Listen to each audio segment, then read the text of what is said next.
आइए सीधे मुद्दे पर आते हैं। किचन में खाना बनाते समय गर्म तेल की कुछ बूंदें छिटक कर गिर जाना, ये एक ऐसी दुर्घटना है जो हम में से लगभग हर किसी के साथ कभी न कभी हुई है। लेकिन क्या हमें वाकई पता है कि इसके बाद ठीक ठीक क्या करना चाहिए? आज हम first degree kitchen oil burn यानी तेल से जलने पर उसे ठीक करने के सटीक विज्ञान को डीकोड करने जा रहे हैं। अक्सर घबराहट में हम गलत कदम उठा लेते हैं, लेकिन अगर हमें इस रिकवरी के 10 दिन के प्रोटोकॉल की सही जानकारी हो तो डरने की बिल्कुल कोई बात नहीं है। आइए इस पूरी प्रक्रिया को गहराई से समझते हैं।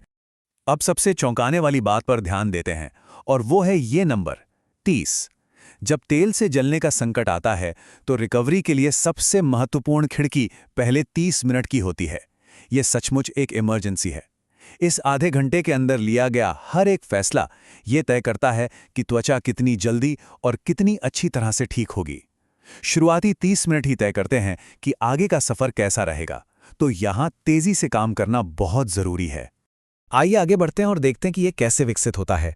यह 10 दिनों की एक बहुत ही स्पष्ट और क्रमबद्ध टाइमलाइन है। यह ऐसा नहीं है कि आज जले और कल ठीक हो गए। यह एक पूरा सफर है जिसे 3 मुख्य चरणों में बांटा गया है। पहला है दिन 1 यानी तत्काल प्रतिक्रिया, दूसरा है दूसरे और तीसरे दिन का राहत का चरण, और तीसरा है चौथे से 10वें दिन तक का हीलिंग या ठीक होने का चरण। तो चलिए बिना कोई निशान छोड़े पूरी तरह से ठीक होने के सफर को शुरू करते हैं। हमारा पहला भाग है तेल से जलने का संकट और पहले दिन की तत्काल प्रतिक्रिया। ये वो समय है जब हर एक सेकंड बहुत कीमती होता है। तो जलने के तुरंत बाद क्या करना है? सबसे पहला कदम है जले हुए हिस्से को 10 से 20 मिनट के लिए बहते हुए ठंडे पानी के नीचे रखना। ध्यान रहे पानी सामान्य ठंडा होना चाहिए, बहुत ज़्यादा सर्द नहीं।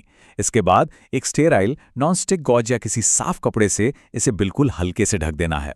इसे कभी भी कसकर नहीं बांधना चाहिए, वरना बात बिगड़ सकती है। और दर्द के लिए इबुप्रोफेन या पैरासीटामोल ली जा सकती है।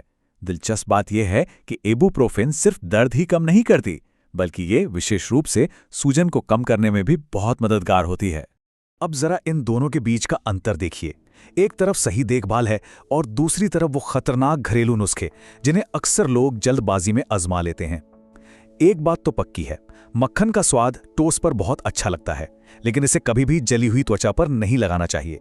लोग अक्सर टूथपेस्ट, तेल या मक्खन लगा लेते हैं, लेकिन विज्ञान के अनुसार ये चीजें असल में त्वचा के अंदर की गर्मी को भसा देती हैं और इन्फेक्शन को सीधा बुलावा देती हैं। ये आग में घी डालने जैसा है, इसलिए इन गलतियों से बिल्कुल बचना चाहिए। और सबसे जरूरी बात जिसका ध्यान रखना ही रखना है, कभी भी बर्फ का उपयोग न करें। अक्सर हम जलन को तुरंत शांत करने के लिए बर्फ की तरफ भागते हैं, लेकिन क्या ये पता है कि ये क्यों नुकसानदायक है? बर्फ असल में त्वचा के गहरे ऊतकों को गंभीर नुकसान पहुंचाती है। ये खून के बहाव को रोककर कोशिकाओं को इतना डैमेज कर सकती है कि रिकवरी की पूरी प्रक्रिया ही उल्टी पड़ जाए। इसलिए बर्फ से तो बिल्कुल दूर ही रहना है। पहले दिन की उस भारी अफरा तफरी के बाद अब हम एक बहुत ही सुकून भरे चरण में प्रवेश करते हैं।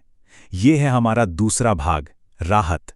दूसरे और तीसरे दिन का समय, जो पूरी तरह से त्वचा को सुकून और नमी देने के बारे में है। और ये बहुत ही शानदार तरीके से दर्शाता है कि हमें इस सूदिंग टूलकिट का इस्तेमाल कैसे करना है। शुद्ध एलोवेरा जेल दिन में 2 से 3 बार लगाना चाहिए। अगर ये जेल फ्रिज में रखा हुआ हो तो यकीन मानिए, जली हुई गर्म त्वचा को जो अविश्वसनीय सुकून मिलता है वो कमाल का है। इसके अलावा रूखेपन को रोकने के लिए सेटाफिल या वैसलीन जैसे बिना खुशबू वाले लोशन का इस्तेमाल सबसे सही रहता है। और हाँ, जली हुई त्वचा सूरज की यूवी किरणों को लेकर बहुत संवेदनशील हो जाती है, इसलिए बाहर निकलते समय इसे ढीले कपड़ों से बचाकर रखना बहुत जरूरी है।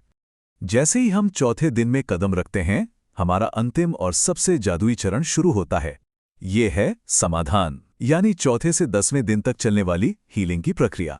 यहाँ हमें शरीर की खुद को ठीक करने की अद्भुत क्षमता देखने को मिलती है।